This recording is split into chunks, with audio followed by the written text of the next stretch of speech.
Washington, a majority of Americans say they would find it inappropriate if the November election's outcome was disputed in a variety of ways, with a small group saying violence would be justified if their preferred party lost, according to a new report.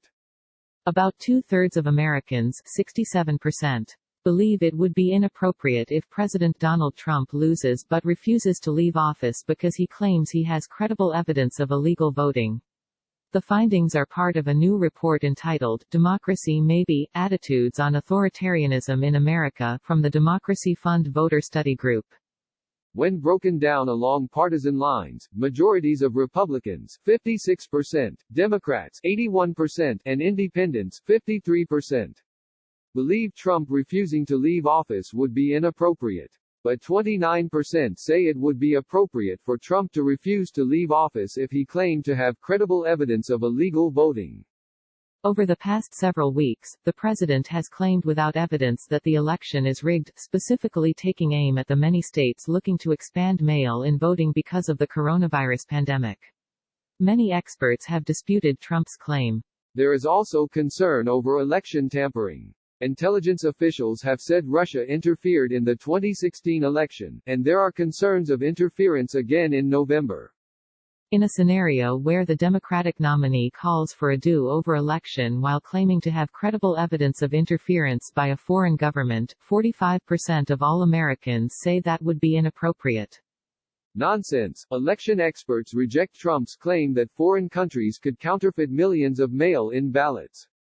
The partisan split is much more pronounced on this question, with Republicans overwhelmingly, 69%, saying this scenario would be inappropriate compared with 27% of Democrats. And 57% of Democrats say it would be appropriate to call for a redo if there were claims that the nominee had credible evidence of foreign interference.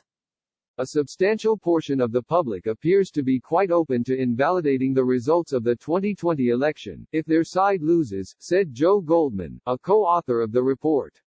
And a worrying minority says that political violence would be justified if the other side wins the White House. Larry Diamond, co-author of the report, also warned that if there is a disputed election, foreign disinformation will likely try to drive violence among the American public. It's going to be a petri dish for bots and trolls to intensify American anger, fear, rumor-mongering, and so on, Diamond said.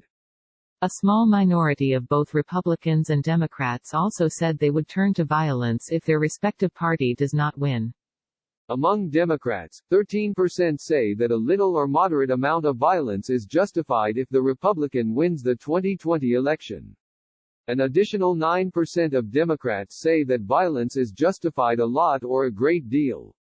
For Republicans, 11% say that a little or moderate amount of violence is justified if the Democrat wins, with an additional 10% saying that a lot or great deal of violence is justified. For both parties, that is nearly 1 out of every 4 people. Although more than 7 in 10 Democrats and Republicans believe violence isn't justified at all, the small percentage of respondents does represent millions of Americans. More, where do Americans stand on election issues? Let them tell you. Even if you assume that it is just a fraction in a country of hundreds of millions of people, that's still a sizable amount, Goldman said. He warned that the Internet could cultivate more violence as everybody is operating in an environment of viralness and disinformation and often in an environment of echo chambers, in which those who share a point of view about violence can connect with one another. Despite a number of Americans who say they could dispute the elections, a large majority of Americans still say that a democratic political system is a good way to govern. And 58% of Americans say it would be inappropriate for a candidate to call for a do-over election because they won the popular vote but lost the Electoral College. A majority of Republicans, 78%, would find it inappropriate compared to the 47% of Democrats. The findings of the report are based upon the December 2019 voter survey from the group, which was conducted in partnership with YouGov. In total, 5,900 adults were surveyed between November 22, 2019 and December 23, 2019.